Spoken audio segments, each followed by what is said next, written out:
رمضان. سنتعرف اليوم عن أشياء نفعلها في رمضان. وسنذهب في جولة مع الأصدقاء الصغار ليخبرونا ماذا يفعلون في رمضان.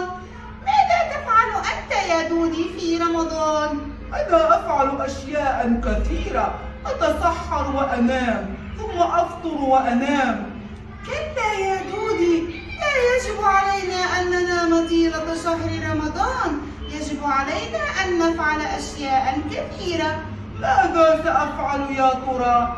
ما رأيك أن نذهب في جولة مع الأصدقاء ليخبرونا ماذا يفعلون؟ حسنا، هيا بنا.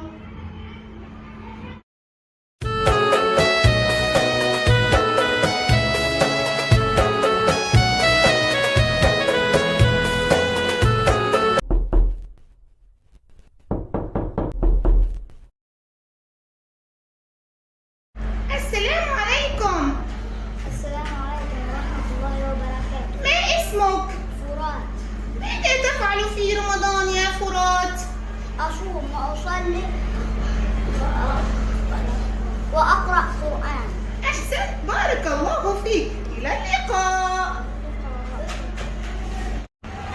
أصدقائي الصغار، لنرى فتاة لطيفة. هيا بنا. السلام عليكم. وعليكم السلام. ما اسمك؟ جود. ماذا تفعلين في رمضان يا جود؟ أصوم. وماذا أيضا؟ أصلي. وماذا أيضا؟ أقرأ قرآن. أحسنت، بارك الله فيك. إلى اللقاء يا جود. والآن سنتعرف على صديق آخر. هيا بنا. السلام عليكم. وعليكم السلام. ما اسمك؟ حمزة. ماذا تفعل في رمضان يا حمزة؟ أصوم. وماذا أيضا؟ أصوم وأصلي. أحسنت. عندما تستيقظ في الصباح الباكر ماذا تقول؟ أصبحنا وأصبح الملك لله والحمد لله ولا إله إلا الله وحده لا شريك له يحيي ويميت وهو على كل شيء قدير. أحسنت، بارك الله فيك. إلى اللقاء.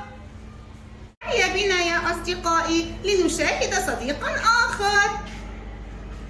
السلام عليكم. وعليكم السلام. ما اسمك؟ اسمي زينة. ماذا تفعلين في رمضان يا زينة؟ أذهب مع ماما إلى التراويح وأصوم وأقرأ القرآن. أحسنتي، بارك الله فيك. إلى اللقاء يا زينة. أصدقائي الصغار، تعالوا لنتعرف على صديقتنا الجميلة. وماذا تفعل في رمضان؟ ما اسمك؟ زينة الرنتيسي. في أي صف أنت يا زينة؟ في الصف الرابع. ماذا تفعلين في رمضان؟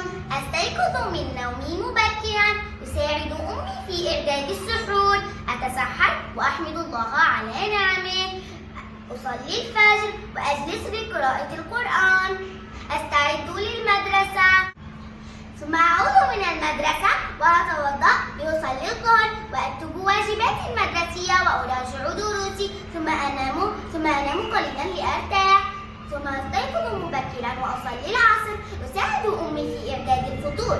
عند المغرب نفطر ونحمد الله على نعمه، أذهب مع أمي لصلاة العشاء والتراويح وأنام مبكرا.